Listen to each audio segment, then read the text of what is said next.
মুক্তিযুদ্ধের সময় গণহত্যার জন্য পাকিস্তানকে ক্ষমা চাইতে বলা ও পাওনা পরিশোধের প্রস্তাবকে ইতিবাচক হিসেবে দেখছেন কূটনীতিকরা। তবে পররাষ্ট্র সচিব পর্যায়ের বৈঠকে দৃশ্যমান অগ্রগতি আশা করেছিলেন তারা।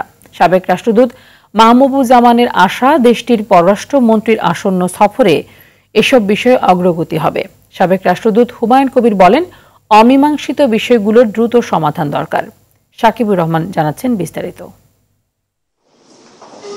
দীর্ঘ ১.৫ দশক পর বাংলাদেশ পাকিস্তান পররাষ্ট্র সচিব পর্যায়ের বৈঠকে দুই দেশের অমীমাংসিত বিষয়গুলো আলোচনায় আসে। ৭১-এর গণহত্যার জন্য পাকিস্তানকে আনুষ্ঠানিকভাবে ক্ষমা চাইতে বলে বাংলাদেশ। সেই সাথে $৪.৩২ বিলিয়ন পাওনা পরিশোধ আর আটকে পড়া ৩,২৫,০০০ পাকিস্তানিকে ফেরত নেওয়ার প্রস্তাব দেয় ঢাকা।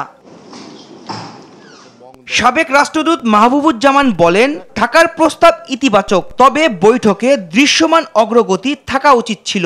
ফর্মাল অ্যাপোলজি, তারপরে ডিভিশন অফ অ্যাসেটস, তারপরে এই যে স্ট্যান্ডার্ড পাকিস্তানিজ যেই যাওয়ার ব্যাক করার, তারপরে 1970-তে যে কত বিলিয়ন ডলার যেটা রয়ে গেছে সেটাকে আবার ফেরত আনা। তো এগুলা কিন্তু এঙ্গেজমেন্ট চলছিল। আর নেক্সট ফরেন অফিস কনসালটেশনসে চাই কিছু দৃশ্যমান আর কি অগ্রগতি। অমীমাংসিত বিষয়গুলো দ্রুত সমাধানের তাগিদ দেন সাবেক রাষ্ট্রদূত হুমায়ুন কবির।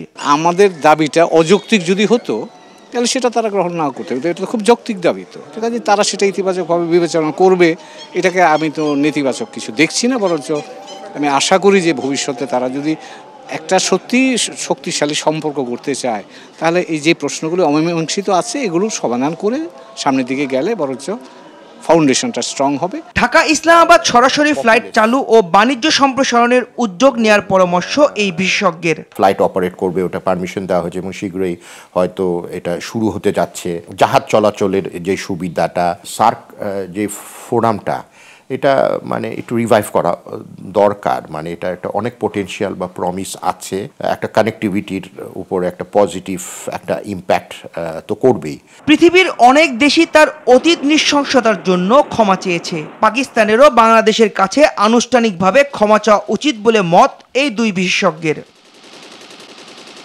সাকিবুর রহমান, RTV, ঢাকা।